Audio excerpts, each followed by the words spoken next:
नहीं श्रीमान, आत्मा ने उन्हें छोड़ दिया। मैं पेंटिकॉस्ट को मिलाकर बोल रहा हूँ। जब पेंटिकॉस्टल की आशीषें उतर कर आई और आप सभी ने अन्य भाषा में बात की, आप जो पुराने समय के लोग हैं, उनके पास महान पेंटिकॉस्टल की आशीष और चीजें हैं उतर कर आई। थोड़ी देर के बाद जो आपके पास था उसे आपने जनरल कौंसल कहा। शारीरिक गठन ठीक है, लेकिन संगठना ठीक नहीं है। पहली बात, आप जानते हैं आप इसे बर्दाश्त नहीं कर सके। आपको ठीक इसमें वापस जाना था और एक शैतान की संतान बनना था और अपने आप को संगठित करना था। और उसके बाद एक और उजाला आया यीशु मसीह के नाम के विषय में। तब वे सब वहीं रुक गए और कहा, परमेश्वर धन्य है। यदि आपको यीशु का नाम नहीं मिला है तो आप नरक में जा रहे हैं, और हमें यह मिल गया और आपके पास यह नहीं है। वे क्या करते हैं, बस ठीक वहीं पर उनकी चलन में मृत्यु हो गई। इसमें से एक संगठन बना दिया। देखा, बजाय इसके कि उजियाला बस कलीसिया में से होते हुए बहने देते तो यह अपने आप ही उसके स्थान को लेता, लेकिन आपने खुद को संगठित कर दिया। ये क्या है? इजाबेल की एक संतान, और वे सब कुल मिलाकर मर गए हैं। अब मैं आपसे कुछ पूछना चाहता हूँ, क्या असेंबली ऑफ गॉड या वननेस या उनमें से कोई भी कभी भी एक बड़े एकजुट बेदारी में ऊपर आए हैं? बिल्कुल ही नहीं। यह अंतिम बेदारी बस अभी होकर गई कि पवित्र आत्मा नदी पर नीचे उतर आया। आप में से कई लोग ठीक अभी यहाँ पर बैठे हुए हैं जो 1933 में थे, और यह महान चंगाई की सभा जगह लेने जा रही थी। कहा यह दुनिया में फैल जाएगी, और यह कभी भी किसी भी अलग अलग संगठन के जरिए से नहीं आई। परमेश्वर उस क्षेत्रों में बाहर निकल गया और मूर्ति पूजक खड़े हो गए इस बेदारी को शुरू करने के लिए। और देखो इसने क्या किया है। देखा, वे संगठनाएं जैसे ही वे संगठन हो जाते हैं वे मर जाते हैं। उसने कहा, मैं उसके बच्चों को मार डालूंगा। ओ प्रभु, मैं आपको जानता हूँ, कृपया मेरा बुरा न मानना, लेकिन यदि मैं इसे जानता हूँ और इसे नहीं बताता तो मैं एक गिरा हुआ ढोंगी हूँ, और परमेश्वर मुझे इसके लिए जिम्मेदार ठहराएगा। मैं पौलुस की तरह होना चाहता हूँ, क्योंकि मैं परमेश्वर की सारी मनसा को पूरी रीति से बताने से न झिझका। यह सही है तो ठीक है। अब और उन्होंने यरूशलेम में वेदियों को बनाया। अब मैं देखना चाहता हूँ। और जब इजाबेल ने आहाब से विवाह किया तो उसने मूर्तियों को लाया जिससे कि इजराइल उसके सामने झुके। वैसे ही निकुलियन की शिक्षा ने किया। पागान से विवाह करके जुपिटर को नीचे उतारा, पतरस को ऊपर रखा और वीनस को उतारकर मरियम को रखा। और जैसे कि बाइबल ने कहा, वो सारे इजराइल के पाप करने का कारण बनी। वैसे ही कैथोलिक कलीसिया सारी पुत्रियों को एक संगठना में विवाह करने का कारण बन गई, और सारी चीज पाप में हुई है इजाबेल के जैसे उसकी पुत्री के लिए। तो ठीक है। ऐसा करने पर जब पदानुक्रम तैयार किया गया था और पोप बोनीफेस तृतीय ने उसके आसन को ले लिया, और उनके पास सिंहासन पर एक ईश्वर था, उनके पास कलीसिया में पवित्र आत्मा के बपतिस्मे का अब कोई और उपयोग नहीं रहा था। यह सही बात है। उनके पास उनकी संस्था और औपचारिकताएं थी और वे उसमें चल रहे थे। और जब संगठन ने उसी सिद्धांत को स्वीकार किया, उन्होंने कलीसिया के लिए पवित्र आत्मा की स्वतंत्रता को खत्म कर दिया। बैप्टिस्ट, प्रेस्बिटेरियन, मेथोडिस्ट और इत्यादि के लिए उन्होंने निश्चित रूप से ऐसा किया, और हम उन्हें देख रहे हैं धीरे धीरे मुरझा रहे हैं और मर रहे हैं, जैसे यीशु ने डालियों के बारे में कहा था। अब पवित्र आत्मा में सारे चिन्हों और आश्चर्य कर्मों को बीते हुए उस दिन में पीछे रख दिया गया था, और वे धनी हो गए हैं जैसे वो धनी हो गई थी। सो वो सारे संसार के पाप का कारण बनी, क्योंकि वह हर एक देश में गई अपनी और उसकी पुत्रियों के पास। यह सही बात है। अब उसे देखना, दूसरे कलीसिया युगों में अब उसे बुलाता है, उसे देखना, उसे बुलाता है, उसे देखो यहाँ पर अंत में समर्थन करता है और उसके बचे हुओं को बाहर निकाल लेता है। चुने हुओं के कारण बस थोड़ों को तो कोई प्राण भी न बचता यदि अन्य नहीं होते। जैसा कि प्रकाशित वाक्य 13:6 में लिखा गया है, आप बस 1 मिनट के लिए लेना चाहेंगे जो उसने कहा कि ये स्त्री सभी के एक छाप लेने का कारण हुई। इस पशु ने किया जिसके कारण सभी को एक छाप मिली। दोनों ही निर्धन बड़े जो कोई भी वे थे, एक पशु की छाप जो रोमन कैथोलिक कलीसिया थी। या उन्होंने एक छवि बनाई। प्रकाशित वाक्य 13:14 उन्होंने पशु के निमित्त एक छवि बनाई। मैं सोचता हूँ कि आप सब समझ रहे हैं। यदि आपने नहीं समझा है तो इसलिए हम ठीक पीछे जाकर और इसे पढ़ेंगे। प्रकाशित वाक्य 13:14 और वह पृथ्वी के ऊपर रहने वालों को इस प्रकार भरमाता था और उन चिन्हों के कारण जिन्हें उस पशु के सामने दिखाने का अधिकार उसे दिया गया था। यही कलीसिया का संगठन है और पशु के सामने दिखाने का अधिकार उसे दिया गया था।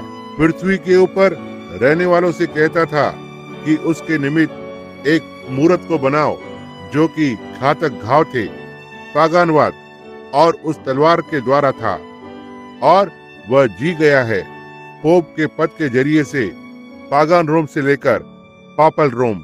देखा, उसके लिए एक मूरत बनाओ। ये क्या होगा? ठीक अभी वे जो कर रहे हैं, ठीक उसी तरह कलीसिया के इस परिसंघ में आगे बढ़ रहे हैं। सारे कलीसिया इस संगठन से ताल्लुक रखते हैं। वे सभी एक ही झुंड के अंदर जाते हैं। अब उन्हें एक बाइबल मिलने जा रही है और पोप जॉन ने उन सभी को वापस आने को आमंत्रित किया है।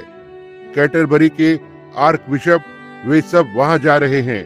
पहली बात जो आप जानते होंगे, सारी बात उस माता के पास ही घूमकर वापस आती है क्योंकि वे आरंभ से ही वैश्य है। देखा, वे कहते हैं हम सभी इस एक बड़े अभियान में एक साथ हो जाएंगे ताकि साम्यवाद से लड़ें, और यह नहीं जानते कि परमेश्वर ने साम्यवाद को खड़ा किया है। मैं इसे बाइबल के द्वारा साबित कर सकता हूँ, और यहाँ तक कि उन संतों का बदला लेने के लिए मन में डाला उस लहू का जो उन्होंने धरती पर बहाया था। परमेश्वर ने साम्यवाद को संगठित किया, बस वैसे ही जैसे उसने राजा नबूकदनेस्सर को किया, ताकि इजराइल को ताड़ ना दे।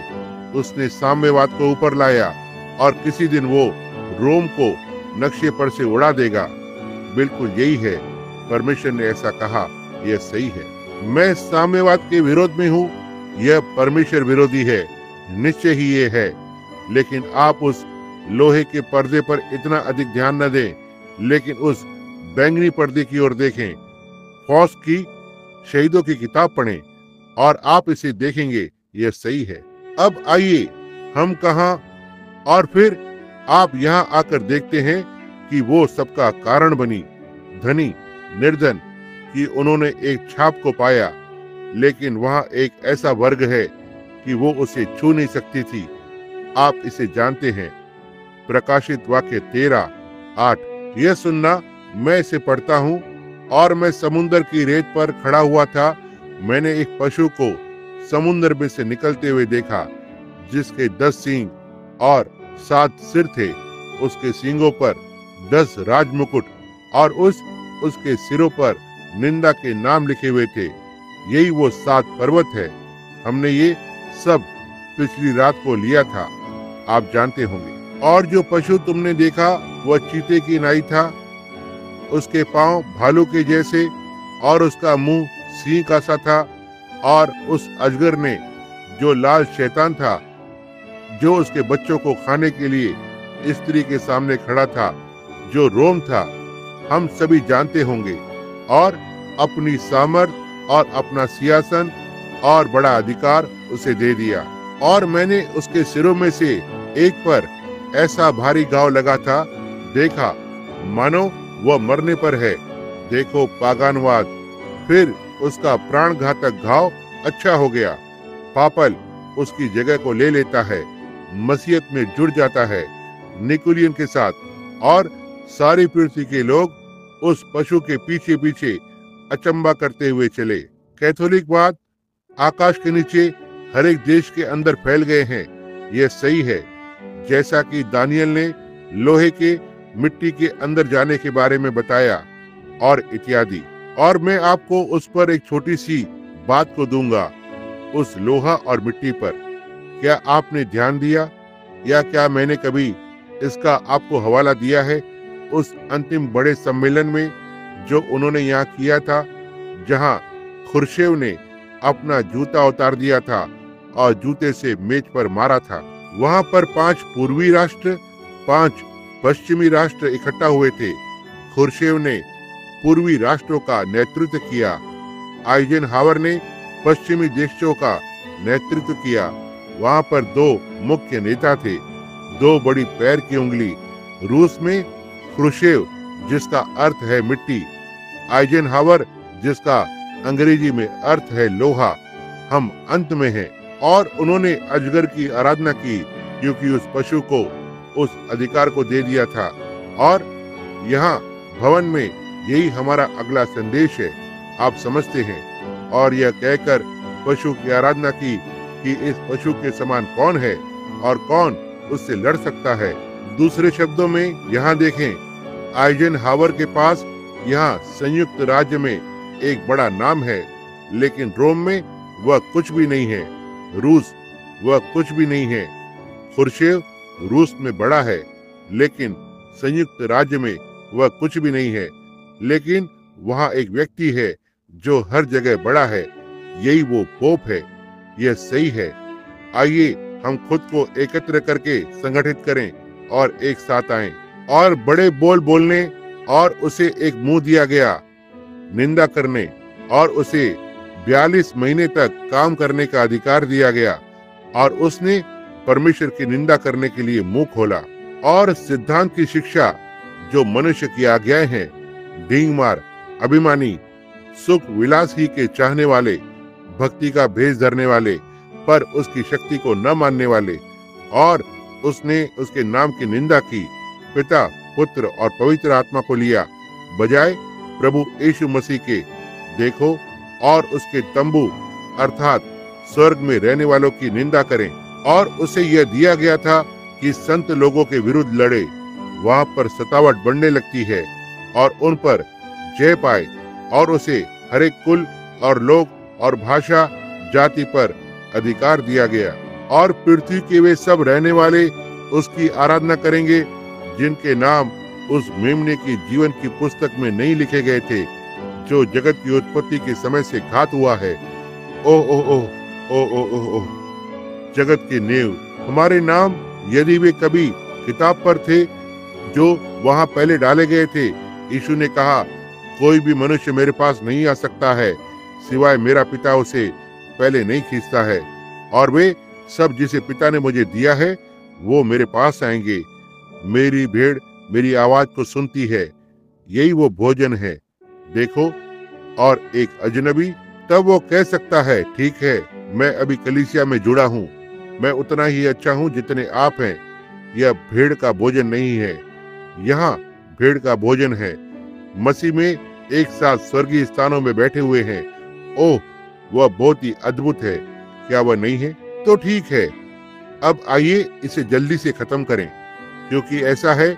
जी हाँ, यह अब समय ज्यादा बीत चुका है, तो ठीक है, लेकिन मैं कहता हूँ, अब आइए देखें, मेरे पास 23वां वचन है, और मैं उसके बच्चों को मार डालूंगा, और तब सब कलीसियाएं जान लेगी कि हृदय और मन को जांचने वाला मैं ही हूँ, और तुम में से हर एक को उसके कामों के अनुसार बदला दूंगा।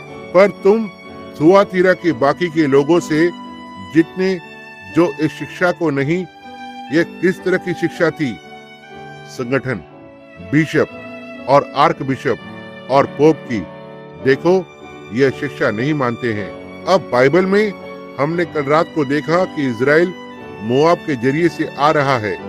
वे एक राष्ट्र नहीं थे, वे धरती के ऊपर वास करते थे और वे लोग आजाद थे। क्या यह सही है? एक नमूना भटकने के विषय तंबू और इत्यादि में पेंटिकॉस्टल झुंड भी उसी तरह से भटक रहे थे। वे सच्चे पेंटिकॉस्ट लगभग जगह जगह भटकते फिरे। समझे? तो ठीक है। और यह शिक्षा नहीं मानते हैं, लेकिन अपने आप को संगठित करते हैं और इसमें से एक बड़ी संगठना बनाते हैं। जितने इसको नहीं मानते और इन बातों को, जिन्हें शैतान की गहरी बातें कहते हैं, नहीं जानते। अब याद करें, हमने देखा था कि शैतान का आसन कहाँ पर था। कल रात हमने इसे पीछे शुरुआत में जाकर लिया था। शुरुआत में उसका आसन कहाँ पर था? बाबुल में। और बाबुल, जब वो पदानुक्रम बाबुल का एक राजा याजक उस जय पाने वाले कल्डिन के द्वारा पीछा किया जा रहा था, वह पिरगमुन में आ गया और अपने आसन को बनाया। देखो, उसने शिनार के देश से पिरगमुन की ओर अपने आसन को बदल दिया। हमने कल रात को ही ठीक उस इतिहास में पढ़ा और अब वह वहां पर शुरू हो जाता है। कैथोलिक कलीसिया का गठन किया, जो कि अभी भी ये बाबुल की माता है। तो ठीक है, शैतान का आसन, और आसन जो शैतान का है, जैसा कि वे कहते हैं, मैं तुम पर और अधिक बोझ न डालूंगा। वहां और अधिक बोझ न होगा, बस उतना ही जो आपके पास है। यह थोड़े से कम संख्या के लोग जो वहां पर हैं। देखो, इन सबको इस अंधकार युग में बाहर निकाला गया है। अब ये बिल्कुल करीब करीब 1500 वर्ष इसमें से होकर गए हैं। पर हाँ, जो तुम्हारे पास है उसको मेरे आने तक थामे रहो। दूसरे शब्दों में, तुम्हारे पास पेंटिकॉस्टल आशीषें हैं जो अभी भी तुम्हारे हृदयों में है। पकड़े रहो कि जब तक मैं आकर तुम्हें राहत नहीं देता, क्योंकि यह अगला युग बस आगे अगले समय में आ रहा है। वो जो जय पाए और मेरे वचनों को अंत तक थामे रहे, मैं उसे जाति जाति के लोगों पर उस अधिकार को दूंगा और वो लोहे का राजदंड लिए हुए उन पर राज्य करेगा। और जिस प्रकार कुम्हार के मिट्टी के बर्तन चकनाचूर हो जाते हैं, जैसे कि मैंने भी ऐसा ही अधिकार अपने पिता से पाया है। आप देखो, वो कलीसिया, यह तब क्या होगा जब वो अंधकार कलीसिया का युग ऊपर आता है, जिससे कि न्याय में खड़े हों उस पागन झुंड के विरुद्ध। वहां पीछे क्या ही वे सवार होंगे? क्या वो पीतल के पैर ठीक वहां उसमें से होते हुए रौंदेंगे? मैं आपको बताता हूँ, वह उन्हें तोड़कर चकनाचूर कर देगा, बाइबल ने कहा। और मैं उसके लिए भोर के तारे को दूंगा। क्या आप जानते हैं कि वो क्या है? आप नहीं जानते हैं? मसीह वो भोर का तारा है। तो ठीक है, जिसके पास कान हो वह सुन ले कि आत्मा कलीसियाओं से क्या कहता है। ओ प्रभु, आप खुश नहीं हैं? ये अब थोड़ी देर हो गई है, मेरे पास कुछ और है। मैं कल रात को शायद इसे ले लूंगा, इस पर जो वहाँ 2000 वर्ष है। क्या आप उससे प्रेम करते हैं? ओ मैं बस। अब आइए उसकी प्रशंसा करें, वे सभी जिन्हें वचन और संदेश काट छाट रहे हैं। क्या वह अद्भुत नहीं है? मैं उससे प्रेम करता हूँ। अब जो चीजें जिसे मैं लेने से चूक गया हूँ, वे बातें किताबों में होंगी निश्चित रूप से, क्योंकि हम एक ही रात में संपूर्ण कलीसिया के युग को नहीं ला सकते हैं। मैं इसे एक प्रकार से थोड़ा शांति पूर्वक से किया है, कुछ जरा सा गले में कर्कश होने के कारण, लेकिन ओह, क्या वो अद्भुत नहीं है? ओह, क्या आप खुश हैं? मुझे याद है कि एक रात चटानोगा से आ रहा था और विमान वहां टेनेसी पर नीचे उतर गया। वहां नीचे मेम्फिस में उन्होंने मुझे उस बड़े बढ़िया से होटल में रखा और मुझे फोन किया, कहा विमान अगली सुबह को 7 बजे यहाँ से रवाना होगा। और मैं पोस्ट बॉक्स में डालने के लिए कुछ चिट्ठियों को ले जा रहा था। वापस घर आ रहा हूँ, अपने कुछ दोस्तों को लिख रहा हूँ, और नीचे जाते हुए पवित्र आत्मा ने कहा, आगे चलते रहो। मैं बस चलता रहा और वहाँ नीचे अश्वेत लोगों के इलाके में चला गया। मैं वहाँ खड़ा हुआ था। मैंने सोचा, ओ प्रभु, यहाँ देखो, उस विमान के जाने का समय हो गया है। और पवित्र आत्मा कहता ही रहा, आगे चलते रहो, ठीक उसी तरह जैसे उसने एक दिन जंगल में किया था, आप जानते होंगे। बस चलते रहो। तो मैं चलता ही रहा। मैं वहां नीचे रास्ते की ओर देखने लगा। उन छोटे से अश्वेत के झोपड़ों में से एक, जहां अश्वेत लोग रह रहे थे, गरीब, वहां नीचे एक बूढ़ी आंटी जेमिमा विशिष्ट रूप से अपने सिर के चारों ओर एक छोटे लड़कों की जैसी कमीज बांधे हुए थी, आगे की ओर झुकी हुई थी, इस तरह से। और मैं वहां गाते हुए जा रहा था, मैं उनमें से एक हूँ। मैं बहुत ही खुश हूँ कि मैं कह सकता हूँ कि मैं उनमें से एक हूँ। Oh hallelujah. और आप क्या चाहते हैं प्रभु? उनमें से एक, मैं उनमें से एक हूँ। क्या आप आत्मा के द्वारा अगुवाई होने में विश्वास करते हैं? जी हाँ, निश्चित रूप से। मैं बहुत ही खुश हूँ कि मैं कह सकता हूँ कि मैं उनमें से एक हूँ। ये अब से 14 वर्ष पहले की बात रही है। वो बाड़े से बाहर की ओर देख रही थी। मैं लगभग एक आधा शहर घरों की पंक्ति से उससे दूर था, और मैंने देखा कि यह बूढ़ी अश्वेत महिला ठीक मेरे लिए राह को देख रही है। आप जानते हैं। खैर, मैं बस आगे चलता रहा। मैंने गाना छोड़ दिया, नीचे की ओर चलना आरंभ किया। मैं उसके नजदीक आ गया। बहुत ही बड़े बड़े आंसू मोटे गालों पर से बह रहे थे। उसने मेरी ओर देखा, कहा, सुप्रभात पार्सन। मैं घूमा। मैंने कहा, आप कैसी हो आंटी? और उसने कहा। मैं पीछे मुड़ा। वो हंस रही थी। उसके चेहरे पर एक बड़ी मुस्कान थी। मैंने कहा, आप कैसे जानती है कि मैं एक पार्सन था? वहां दक्षिण में आप जानते होंगे, एक प्रचारक एक पार्सन होता है। मैंने कहा, आप कैसे जानती है कि मैं एक पार्सन था? उसने कहा, मुझे पता था कि तुम आ रहे हो। और मैंने कहा, आप कैसे जानती हैं? क्या आप मुझे जानती हैं? उसने कहा, नहीं श्रीमान। और उसने कहा, मुझे पता है कि तुम आ रहे हो। कहा, क्या तुमने कभी शुनेमिन स्त्री के बारे में कहानी सुनी है? मैंने कहा, जी हाँ श्रीमान। और उसने कहा, तो ठीक है। उसने कहा, मैं उसी तरह की स्त्री थी। उसने कहा, और प्रभु ने मुझे एक बालक दिया, और मैंने उससे कहा कि मैं उसे बड़ा करूंगी। कहा, मैं एक गरीब स्त्री हूँ। मैं श्वेत लोगों के घर काम करती और बर्तन धोती हूँ। उसने कहा, और उसने मुझसे कहा कि वह मुझे बालक देगा, और मैंने उससे कहा कि मैं उसका पालन पोषण करूंगी। कहा, मैंने उसका सबसे अच्छी तरीके से पालन पोषण किया, जितना मैं जानती थी कि कैसे करना है। लेकिन कहा, पार्सन, वो गलत संगति के बीच चला गया। उसे एक बीमारी हो गई, और हमें इसके बारे में कुछ नहीं पता था। कहा, उसकी बीमारी बहुत विकसित चरण में पहुंच गई थी, और वो बिस्तर पर वहां मर रहा है। कहा, वह अब 2 दिन से बेहोश है। कहा, डॉक्टर साहब ने आकर कहा, इसने उसके हृदय को खा लिया, और इत्यादि। बीमारी उसके लहू के प्रवाह में समा गई है। इतना तक उसे क्षतिग्रस्त कर दिया है। इसलिए जो दवाइयां उसे दे रहे हैं, वो अब उसकी कोई सहायता नहीं करेगी। और कहा, वह मर रहा है। और कहा, मैं बस उसे एक पापी के नाई खड़े होकर मरते हुए नहीं देख सकती हूँ। और कहा, मैं प्रार्थना करती रही और प्रार्थना करती रही। कहा, मैंने सारी रात भर प्रार्थना की। कहा, वह बेहोश है, वह कुछ भी नहीं जानता। कहा, वह 2 दिनों तक होश में नहीं था। कहा, मैंने प्रार्थना की। मैंने कहा, प्रभु, आपने मुझे इस बालक को दिया, और कहा, जैसे आपने शुनेमिन स्त्री के लिए किया। कहा, आपका एलिया कहाँ है? कहा, ठीक है। कहाँ पर मेरी मदद करने के लिए कुछ है? और कहा, मैं अपने घुटनों पर ही सो गई।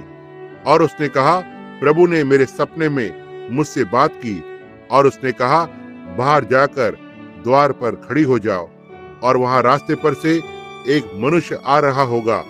उसने छोटी सी भूरी टोपी और एक गहरे रंग का सूट पहने हुए होगा। उसने कहा, वह तुमसे बात करेगा। और उसने कहा, मैं यहाँ दिन के उजाला होने से पहले खड़ी हुई हूँ। और उसकी पीठ ओस से भीगी हुई थी। और उसने कहा, मैंने आपको उस बुरी टोपी में आते हुए देखा। उसने कहा, लेकिन आपको वो छोटा सा बैग लिए हुए होना चाहिए था। मैंने कहा, मैंने इसे होटल में छोड़ दिया, देखा। और मैंने कहा, आपका लड़का बीमार है? कहा, वो मर रहा है।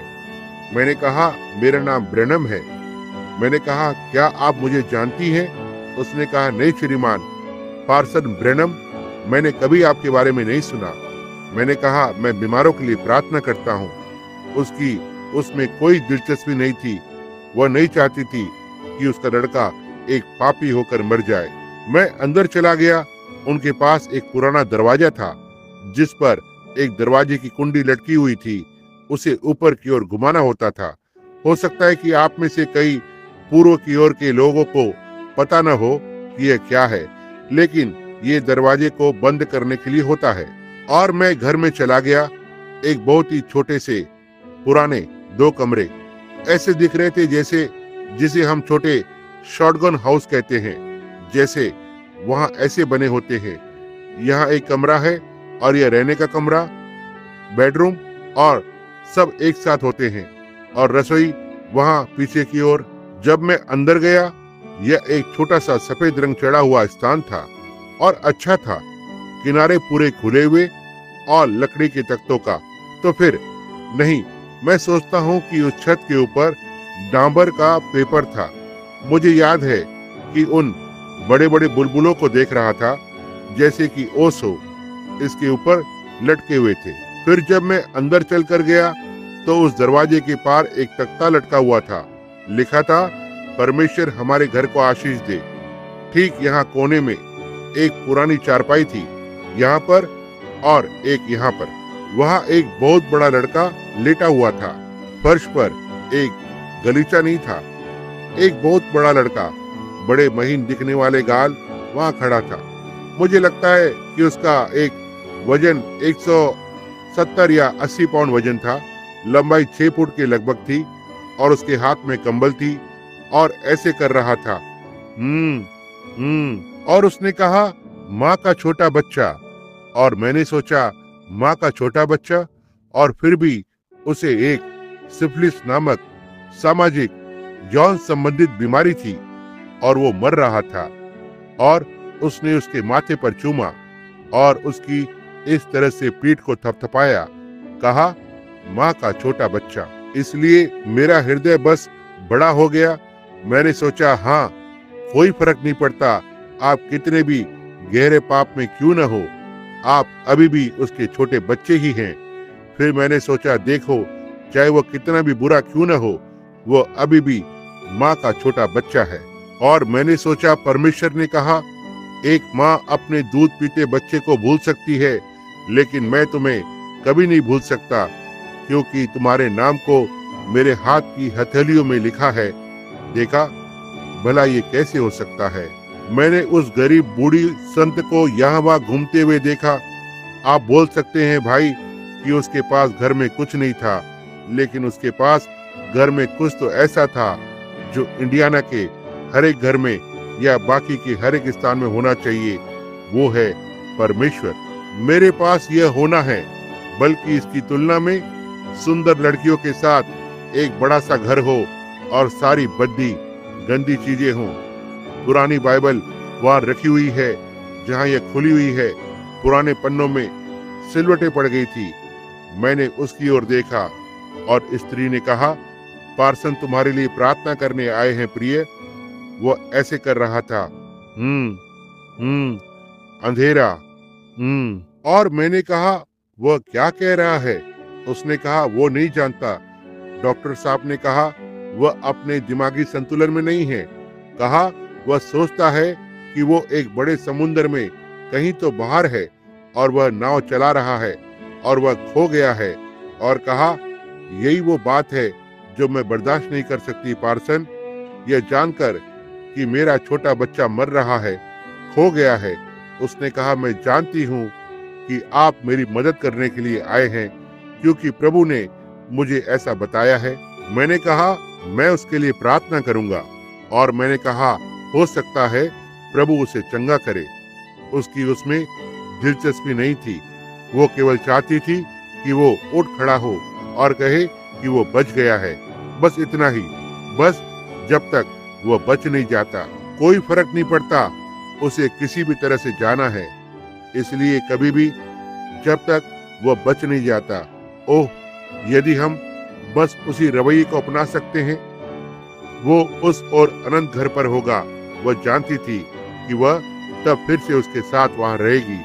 कहा, यदि मैं उसे सुन सकती थी कि वो कहे कि वह बच गया है।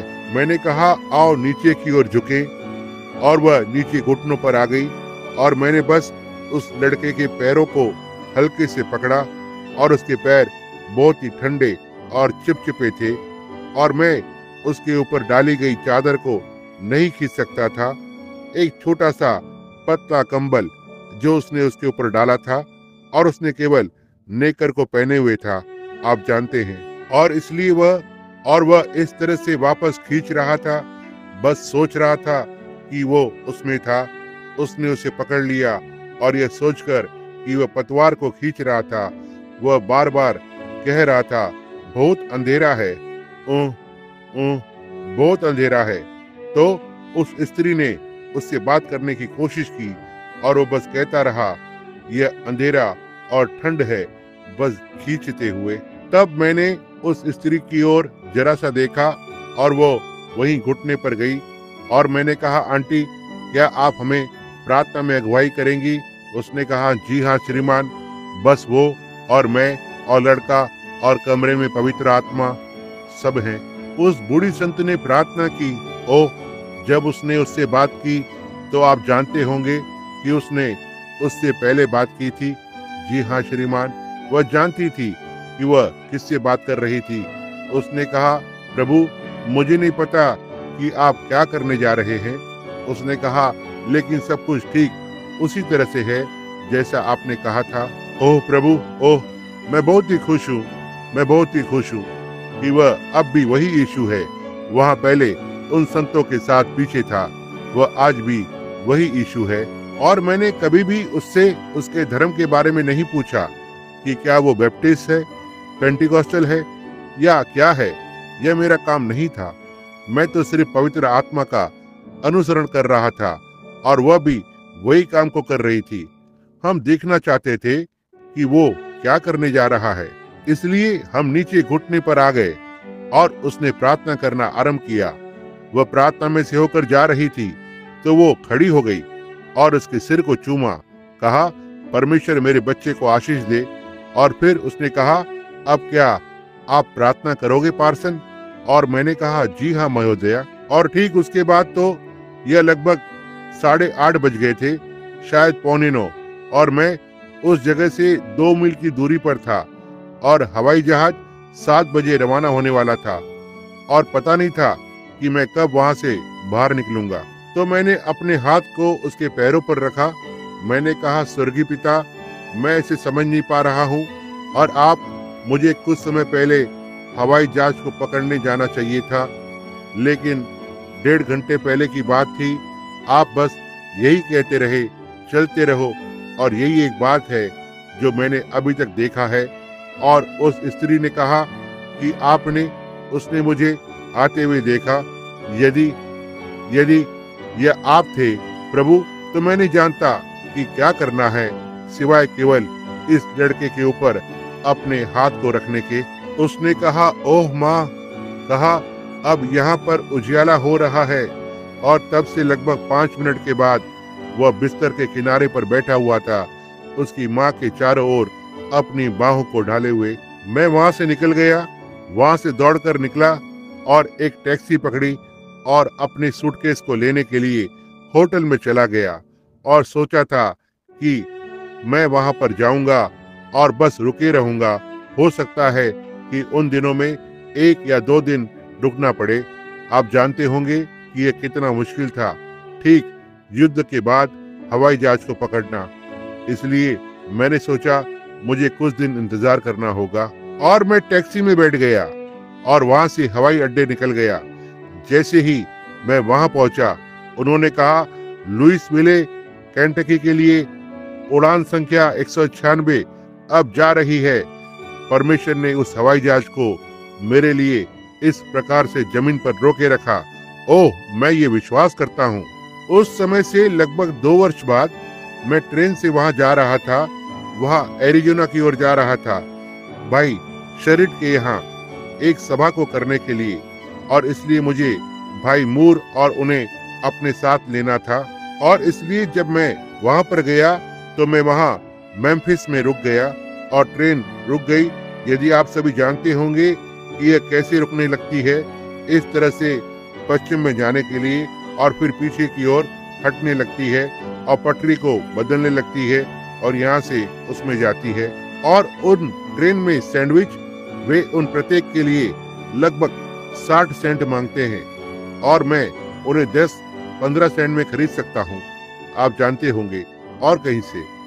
और मैं बस ट्रेन के रुकने तक इंतजार करता रहा ताकि मैं अपने लिए कुछ सैंडविच को लूं, और अपने लिए एक पैकेट भरकर मटन का कीमा लेने जा रहा था और वास्तव में वहां एक जुबली बनाने जा रहा था।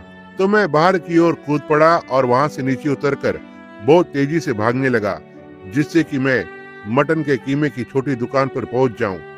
इधर उधर देखने लगा, वह वहीं पर लगभग 30 मिनट तक रुकने वाली थी, और इसलिए मैं अपने लिए कुछ मटन का कीमा लेने लगा। और मैंने किसी को यह कहते हुए सुना, हेलो वहाँ पार्सन। और मैंने यहाँ वहाँ देखा, एक छोटी सी लाल टोपी पहने वहाँ खड़े होकर अपनी आंखें झपका रहा था। आप जानते हैं, कहा, मुझे नहीं जानते, क्या आपने नहीं पहचाना? मैं नहीं सोचता कि मैं आपको पहचानता हूँ पुत्र। वहां पर आगे आया, कहा, मुझे अच्छे से देखें। और मैंने कहा, हाँ। मैंने कहा, मैं नहीं सोचता कि मैं तुम्हें जानता हूँ। उसने कहा, मैं आपको जानता हूँ। कहा, आप पार्सन ब्रैनम हैं? और मैंने कहा, जी हाँ, यह सही है। मैंने कहा, क्या तुम कभी भी मेरी सभाओं में से एक में थे? कहा, नहीं श्रीमान। कहा, आपको याद है उस समय आप घर पर आए थे और मेरी माँ वो?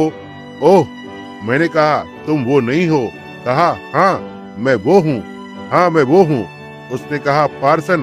कहा, मैं वो चंगा हुआ हूँ, स्वस्थ और अच्छी तरह से हूँ, और केवल इतना ही नहीं, लेकिन मैं अब एक मसीही हूँ। प्रभु की स्तुति हो। ओह, क्या आप खुश नहीं हैं? उनके पास बड़ी बड़ी शिक्षाएं और चीजें नहीं हैं। अब अपने सामने पीछे और आसपास किसी के साथ हाथों को मिलाएं। यह पुराने समय का धर्म क्या है? ये यहाँ पीछे आरंभ हुआ और वह वहां से होते हुए यीशु मसीह के लहू के साथ आगे तक टपकता है। ओ प्रभु, ओह, मैं सुसमाचार के लिए कितना खुश हूँ। ओह ओह, जी हाँ श्रीमान। अब यह किस प्रकार का सुसमाचार है? जैसे कि यह पेंटिकॉस्ट में आरंभ हुआ। देखो देखो, उसने पाया अपने माँ के गर्भ में। आप जानते हैं, आप इसे संगठन नहीं कर सके। अब पेंटिकॉस्ट के समय से लेकर और पेंटिकॉस्ट के शहीद वहाँ एफिसुस के कलीसिया में, वहाँ पिरगमुन के अंदर, वहाँ आगे थुआतीरा के अंदर, वहाँ पर से सरदीस के अंदर, एफिशियंस में या फिलाडेल्फियन में, और आगे लौदकियन के अंदर। और अब हम यहाँ आगे क्या हुआ? जैसा कि बाइबल ने कहा, हर एक चीज अंदर आ गई और यह पशु संयुक्त राज्य में उठ खड़ा होगा।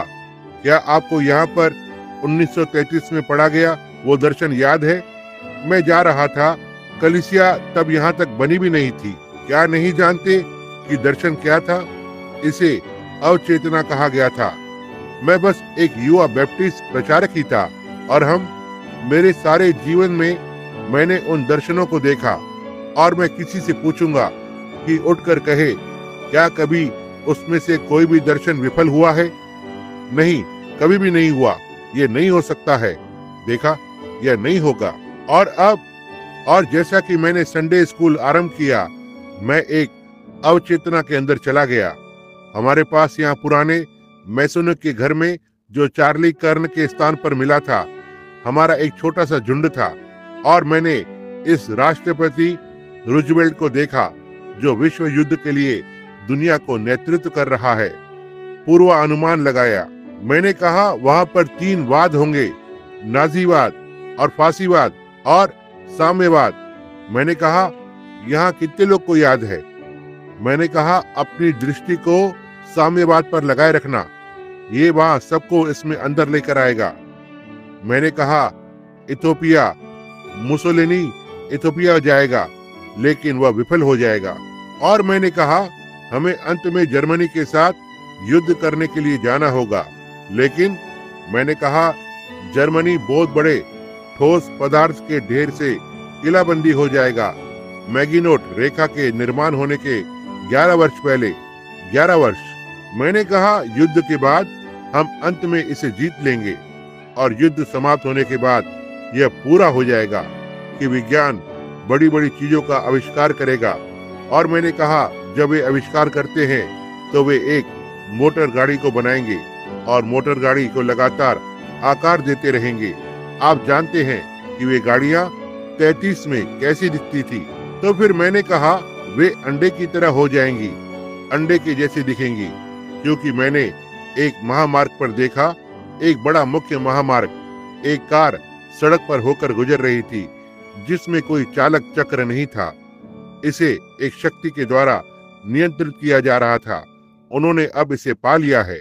मैंने कहा उस समय के दौरान अब वे महिलाओं को मतदान करने की अनुमति दे रहे हैं और महिलाएं मतदान देने में अंत में, मैंने कहा यह राष्ट्र एक महिला का राष्ट्र है, इसे एक महिला के द्वारा पहचान की गई है। यह ठीक आगे भविष्यवाणी के जरिए से महिला है हर कहीं पर, और भविष्यवाणी में हर कहीं पर 13 नंबर है। और मैंने कहा यह एक महिला का देश है, यहाँ पर उसकी स्वतंत्रता है और वो इसे नष्ट कर देगी, वो संसार के लिए नाश है। और रॉय, मुझे उस पर आपका पत्र मिला, उस बड़ी महिला जो हर एक आपराधिक मामला हमारे पास, मैंने इसे अभी निरीक्षण करके जांच की है, हर एक आपराधिक मामला कभी भी इस संयुक्त राज्य में किया गया था, इसके पीछे एक महिला थी। यह बिल्कुल सही है, यह अनैतिक महिलाएं हैं, आप देखते हैं और इन चीजों को। अब फिर मैंने कहा वहाँ उस समय में होगा, उस समय के दौरान महिलाओं को मतदान करने की अनुमति दी जाएगी और वे गलत व्यक्ति का चुनाव करेंगी। उन्होंने ऐसा पिछले चुनाव पर किया था, यह सही है, जो मजबूत पकड़ को आरंभ करेगा। उस समय के दौरान यह पूरा होगा कि वहाँ पर एक बड़ी महिला संयुक्त राज्य में उठ खड़ी होगी, वह सुंदर रूप से कपड़ों को पहने हुए होगी। और मैंने कोष्टक में कहा शायद कैथोलिक कलीसिया, समझे, यह सत्ता के ऊपर शासन को हथिया लेगी, संयुक्त राज्य में दूसरों के ऊपर हावी होगी।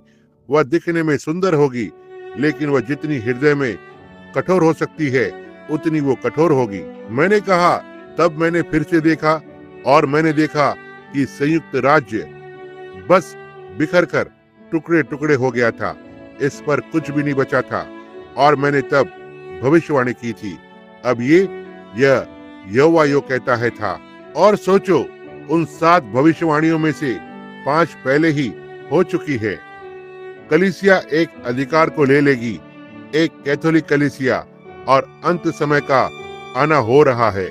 और मैंने कहा, मैंने देखा, ऐसा दिख रहा था कि बचे हुए पेड़ जल रहे थे, चट्टानें तड़क उठी और पूरा अमेरिका बस ऐसा दिखा नंगा है, उस तरह से पड़ा हुआ था जहां दूर दूर तक मैं देख सकता था जहां पर मैं खड़ा हुआ था। और मैंने कहा मैं अनुमान लगाता हूँ जिस तरह से समय बढ़ रहा है उसके अनुसार यह वर्ष 33 और 77 के बीच का कहीं तो समय होगा, और इसमें वहाँ दबाव को आना है, वहां से होकर गुजरना बहुत ही मुश्किल होगा। और हम बारूद के पदार्थ पर बैठे हुए हैं दोस्तों, हर एक चीज तैयार है। ओह, लेकिन हमारा बहुमूल्य स्वर्गीय पिता जिसने प्रतिज्ञा की, क्या मसीह का एक सेवक होना यह अद्भुत नहीं है? वे सारी चीजें जो उसने प्रतिज्ञा की थी, और सोचो हमारे पास सौभाग्य है, वह यहीं पर रह रहा है, वो ठीक अभी हमारे साथ है, हर एक हृदय के हर एक भेद को जानता है, आपके बारे में सब जानता है। वे आग की लपटें सीधे हमारे हृदय में होकर जा रही हैं, हमारे बारे में सब जानता है, हमसे प्रेम करता है। और क्या आप उस छोटे से अल्पसंख्यक झुंड में होने के लिए आज रात खुश नहीं है, जो विश्वास को बनाए रखता है, क्योंकि ये उसका आदेश था, डरो मत छोटे झुंड, ये तुम्हारी पिता की भली इच्छा है कि तुम्हें राज्य को दे, और यदि ये काम नहीं घटाए जाएं, तो वहां कोई प्राणी न बचेगा। देखो, हम ठीक अंत समय पर हैं।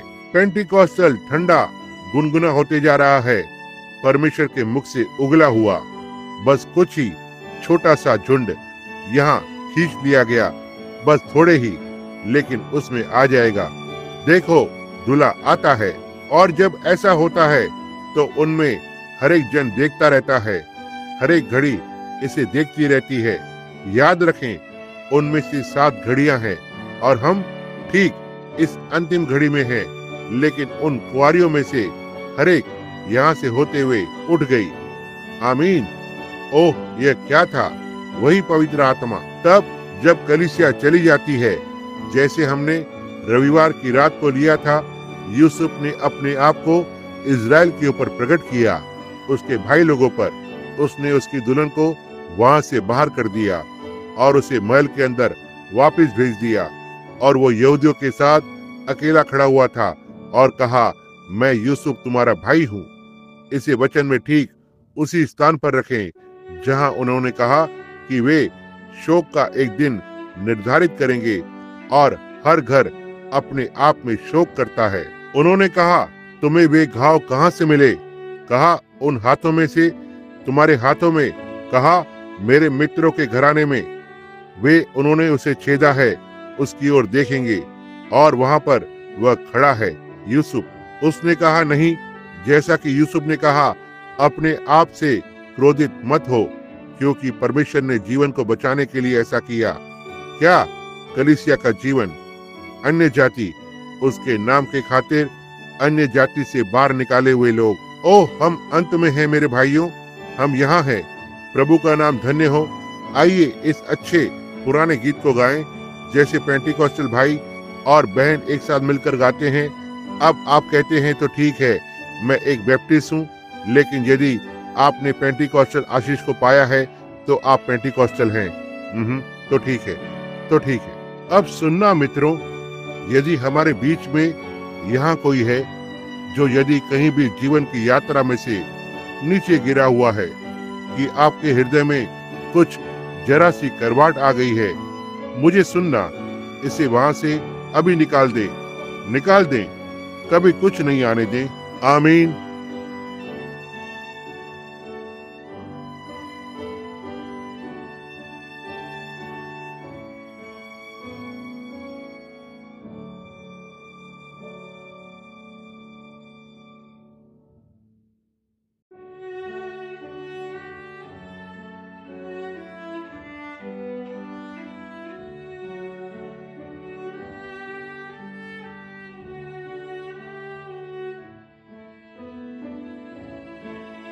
आमीन, आमीन। प्रभु यीशु, हम आपको इन संदेशों के लिए धन्यवाद देते हैं। यह हमें झंझोर देता है, यह जानकर कि हमने अस्वीकार नहीं किया है, लेकिन विश्वास को बनाए रखा है। ओह, मैं प्रार्थना करता हूँ परमेश्वर कि आत्मा कलीसिया में लगातार बना रहे, हमें एक दूसरे के नजदीक बनाए रखे पिता, हमें अपने साथ बनाए रखें और हमारे बीच में चले प्रभु। इस अंतिम धूपदान के युग में जिसमें हम रह रहे हैं, हमारा उजियाला बने, हम पर उजियाला चमकाएं इस बड़े अंधकार के समय में प्रभु, क्योंकि हम महसूस करते हैं कि धूपदान और तारे अंधकार के लिए बताते हैं। और प्रभु, हमें खुशी है कि हम उजाले की संतान हैं, परमेश्वर के उजाले में चल रहे हैं। हम इन धरती की चीजों के साथ धरती से जुड़े हुए नहीं हैं, लेकिन हम आपके बच्चे हैं। इन बातों के लिए हम आपको कैसे धन्यवाद दें। हम इन संदेशों को भेजने के लिए धन्यवाद देते हैं। आपकी वचन की पुष्टि के रूप में होने पाए आप हमारे बीच हमेशा सम्मानित हो पिता। आप हमें धरती की सारी करवाट से दूर रखें, हमें पवित्र बनाए रखें कि हमारे जीवन आपके सामने शुद्ध और साफ और पवित्र हो। यीशु मसीह का लहू हम में से हर एक जन के लिए ऐसा करे प्रभु। हम में से निकाल दीजिए यदि वहाँ ऐसा कुछ भी है जो सही नहीं है, इसे हम में से निकाल दीजिए प्रभु। यह जांचने की समय की घड़ी है। ये स्वभाव का मतलब उसी उद्देश्य के लिए है कि हमारे हृदयों को जांचें। आपने उनसे कहा, आपकी आंखों की आग की लपटों से जांच करके और हृदय के राज्य करने वाले को जान लिया। आप निश्चित रूप से करते हैं पिता, और हमसे वापस बात करते हैं और उसके बाद हमें बताते हैं कि हम अपने आप को तैयार रखें कि वो घड़ी आ रही है। ओह, हम इसके लिए आपको कैसे धन्यवाद दें पिता। हम इसे करेंगे उसके साथ जो सब कुछ हमारे अंदर है, आपके अनुग्रह के द्वारा। आमीन। ओह, क्या आप उससे प्रेम नहीं करते? अब यदि हमारे बीच में कोई एक अजनबी होगा तो इसी तरह से ये आरंभ में था जब यीशु यहाँ धरती पर था। तो उसने कहा, किसी ने उससे विवाह और तलाक के मामले के बारे में पूछा या ऐसा ही कुछ। उसने कहा, यह आरंभ से ऐसा नहीं था, वापस आरंभ में जाना होगा। फिर यदि आरंभ में एक पेंटिकॉस्टल कलीसिया थी और वो दाखलता है, तो हम डालियां हैं। हर बार जब दाखलता एक कलीसिया को लेकर आती है तो यह हर बार एक पेंटिकॉस्टल कलीसिया होगी, पेंटिकॉस्टल डाली होगी, वही चीज जो ये आरंभ में थी। देखा, हर बार। अब आप इसके अंदर दूसरी दाखलताओं को कलम कर सकते हैं और ये उनके फल को लेकर आएंगे। आप एक नारंगी का पेड़ ले सकते हैं और उसमें एक नींबू की डाली को डाल सकते हैं। यह एक नारंगी जीवन में जीते हुए नींबू को लेकर आएंगे। उसके बगल में एक चकोदरे को लगा दें और यह एक चकोदरे के फल को लाएगा, क्योंकि यह एक खट्टा फल है। इसलिए ये संगठन, संप्रदाय और इत्यादि वहां पर अटक गए। मसीह कहते हैं वे मसीह जीवन के द्वारा जी सकते हैं। यह बिल्कुल सही है, लेकिन वे संप्रदाय के फलों को लेकर आएंगे। ये सही है, क्योंकि वे इस तरह से वहां पर अटक गए हैं। लेकिन यदि वो डाली कभी खुद से आगे आती है, तो मेरा मतलब यदि वह दाखलता कभी डाली को लेकर आती है, तो ऐसा होगा, यह इसके पीछे एक प्रेरितों के काम की पुस्तक लिखेगी। यह बिल्कुल सही है, क्योंकि पहली बार ऐसा ही हुआ था। हर एक डाली जो अपने आप में आगे आती है, उसमें संतरे आएंगे, हर एक में। और बाइबल ने बोला है इसकी 12 डालियां थी। ओह, मैं बहुत ही खुश हूँ उस डाली के नीचे होने के लिए। क्या आप नहीं हैं? जी हाँ श्रीमान। ओह, यह अद्भुत है। तो ठीक है, अब कल की रात को याद रखना, फिले सर्दिस के युग पर होगा। वो लूथरन संगठन से आगे आते हुए मार्टिन लूथर